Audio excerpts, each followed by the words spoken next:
Hello everybody, and welcome to the first ever weekend update. Now I've got some really cool things to talk to you guys about that I did over this weekend. But first, I think we need to get a little more in character. That's better, don't you think? This past weekend, I headed down to some very historic places. The first was Fort Fermont, or the Gros Ouvrage de Fermont, as it is known in French. This fort was constructed as one of more than 22 main forts, along with 36 smaller forts and various other bunkers, pillboxes, and blockhouses. These defensive installments became a barrier known as the Maginot Line, named after André Maginot, a World War I veteran and the then Minister of Defense of France.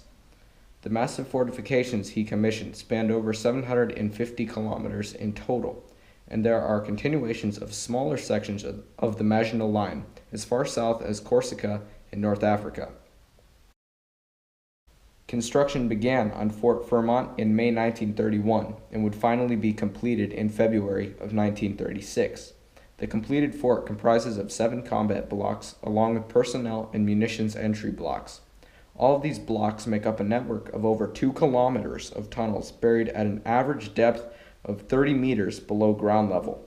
This fort is so complex and large that a narrow gauge railway 60 centimeters wide was installed for munitions and personnel transport between the blocks. The fort was manned by a force of 800 soldiers, 32 of them officers, of the 149th Fortress Infantry Regiment and the 152nd Position Artillery Regiment, all under the fort's commander, Captain Daniel Aubert. In May 1940, the fort first exchanged fire with the Wehrmacht at the beginning of the Battle of France.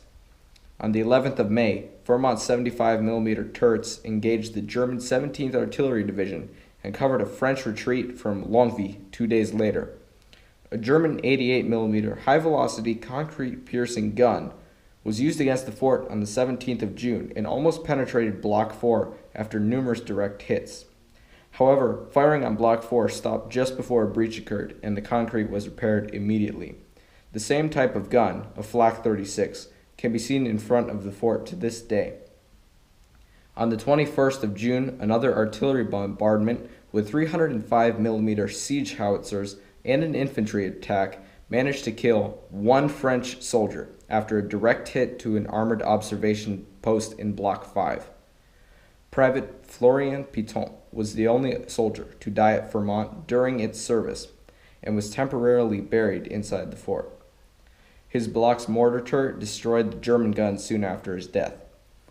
One of the things that makes Fermont so impressive is its complexity. The artillery and machine gun turrets are completely retractable as well as have a 360-degree traverse, meaning they are able to hit an enemy from any direction of approach. Sadly, the fort was surrendered under orders when France was penetrated through Belgium, leaving the Maginot Line useless for combat. Now, like I said, this wasn't all that I did this weekend. I headed further back the historical timeline, and farther into France as well. Next up was Verdun. Verdun is located in the Alsace-Champagne-Ardenne-Lorraine region of France, with a very small population of mostly farmers and craftsmen. Little did they know that the bitterest conflict in the history of the world was going to literally explode all around them for almost a year. The Battle of Verdun was one of the bloodiest and longest battles of World War I, fought between the 21st of February and the 18th of December, 1916.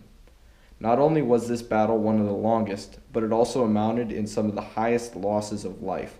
An estimated 305,440 men fell on both French and German sides.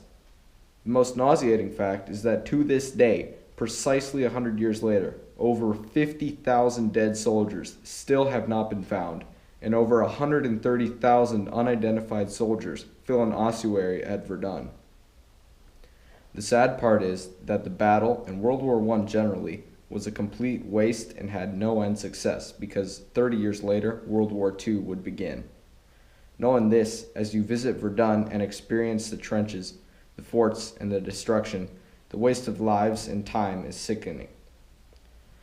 9 French towns were left completely leveled after the Battle of Verdun. Beaumont, Besançon, Cumières, Dormont, Fleury, Hommel, Louvemont, Orne, and Vaux. They were never rebuilt because 1. The war was still going on all around them, and 2. The ordnance delivered was so great that to this day there are still live shells which have not detonated beneath the buried rubble of these civilizations. In fact, it is still a very real hazard, and there are signs posted everywhere warning for visitors not to leave the path. When I visited these destroyed villages, the earth was so unnaturally upheaved and disturbed that even 100 years later, the destruction is colossal. And now you have the pleasure of watching me get terrified by a bat or a bird or something just to look inside an abandoned fort. Yeah.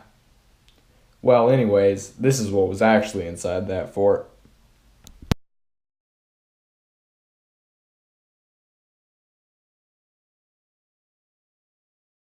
By far one of the coolest places we visited on this trip was the destroyed village of Mort-Homme, and the statue there clearly states they didn't pass, which does a great justice to the French who sacrificed themselves at Verdun in the name of their country and their way of life.